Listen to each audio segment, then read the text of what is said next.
Historic real estate is one of the most underappreciated asset classes in real estate investing.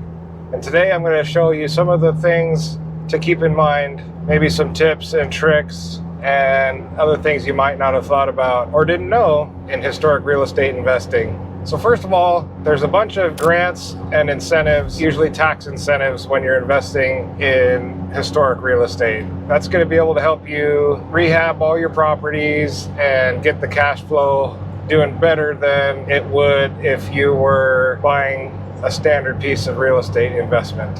A lot of people don't know that the grants could come from multiple different locations. You could have city grants, you could have federal grants, and there's other probably private grants depending on your location. But the bigger grants are going to come from tax incentives, and that's all done by the National Park Service. I know that sounds kind of weird. It's like probably something you would have never thought of, and until we started doing projects with historic real estate, we didn't either. We didn't know it was all done by the National Park Service. And since 1976, the National Park Service has helped leverage $132 billion into 49,000 historic properties. And that's across the U.S., that's pretty significant. That's a lot of dollars allocated to helping save the history of the U.S. Ultimately, the government wants to see our history preserved, and they also want to see old properties being beautified and turn from an eyesore in the community to masterpiece, I guess you might say, or, something that in an old downtown situation would, enjoy seeing or going to visit or, looking at part of the history of these old communities. Most of these buildings are like the old Main Street style buildings built in the late 1800s when the West and other parts of the U.S. was being developed. They were, railroad towns where a lot of these buildings were built. They're kind of considered the old brick and mortar Main Street buildings where you would have some kind of commercial business downstairs and probably a hotel upstairs. But these properties are prime for repositioning. And when I say repositioning, I mean like either taking a mixed-use building from commercial downstairs, or maybe possibly it's all hotel or all residential, and kind of diversifying that. And that's what these properties are great at. They're great for diversification. Most of these properties are going to be mixed use, and they're going to be able to be repositioned.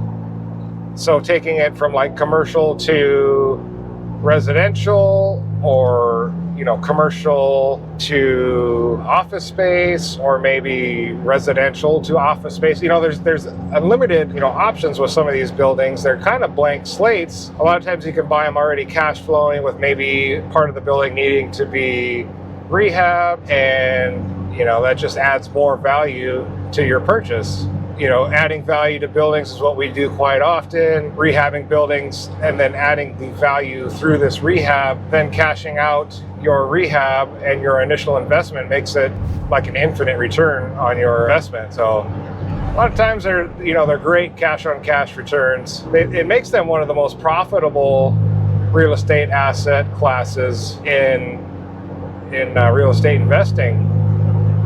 Being able to add value. And, another thing is too, that a lot of times you're buying these properties for pennies on the dollar. You got something that it's an old unreinforced masonry building that, a lot of people think it's scary. Oh my gosh, this is, 100-year-old technology. This building, should just be bulldozed over, and people are scared of it. So they'll sit on the market for a year, 2 years, 3 years, 4 years.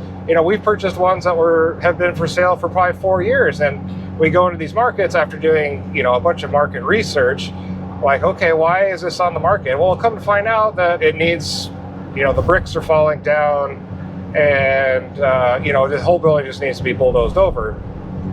But when you get the right team in there, you realize, well, crap, it's just going to cost $5 or $10 grand to fix this thing, and everybody else didn't even look into doing the research to what it was going to actually cost to fix some masonry that needed to be fixed. And a lot of times, if you get the right guys in there, it can be done pretty inexpensively. I mean, you're just talking brick and mortar. So, I mean, if anybody has any questions, I'd love to talk further about going about putting together a team on repairing historic buildings and how it's done properly. I've been doing this for quite a while and learned a lot of things, and that's ultimately my goal, is to help people maybe accelerate. If this is a niche you want to get into, you wouldn't be making the same mistakes I'd be. You'd be learning from my mistakes, and that's ultimately my goal, is to maybe help real estate investors have a faster path to cash on their real estate investments. So, these old buildings, they're not always as scary as one might think. With that being said, if you find historic real estate interesting, or you like anything I've been talking about and want to hear more, I can definitely comment on how they've worked for me and our real estate investment team.